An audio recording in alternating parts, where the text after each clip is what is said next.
44 and below, simukai. Atrovere maboko bakuru bedu tesa atrovere maboko.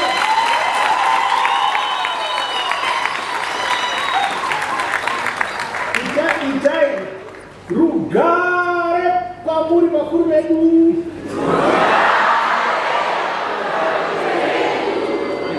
Jehovah akutegeti. Isso bicara batubembeketsai. Hallelujah.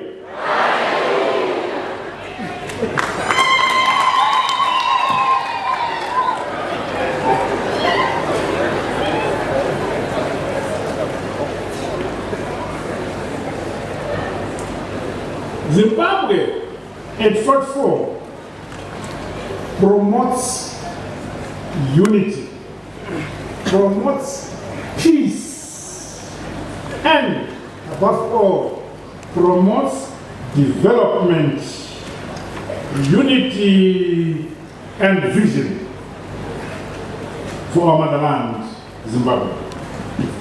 This means that we should embrace the values of our liberators by always respecting and loving one another. Tinovatenda sei vakuru vedu vari mumakore anodarika 44 vakatisunungura. Tinosungira kuvatenda nokuvaremekedza pese patinosangana navo kana pese patinoshanda navo. Hatiremekedzei vakuru vedu kuti mazuviro edu agowedzera. Handizvo?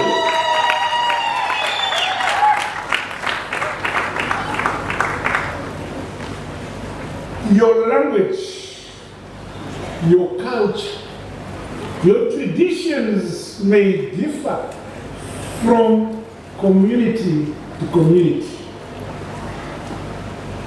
But above all of you are Zimbabweans. The land between Zambezi and Limpopo binds you together as one nation, the nation of Emperor Monamtapa.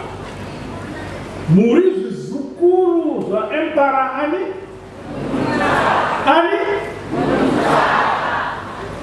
Tiri vazukuru vaMambo Monamtapa. Changoti kanganisa nyoku vaMonamtapa vanhu vachida vasimana vaitonga kubva kuGungwa rokuBheira kusvika kuGungwa rokuAngola. Uku pasi uku handisandiraziva kuti vaibva kuti vachiguma kuti kumusoro. Vamwe vanoti vaitonga kusvika kuAbyssinia kunonzi kuEthiopia, asi tombotaura zviri kuiteka ndo zvakange zviriko. You therefore, I assure you today, you are a great people, the great grandchildren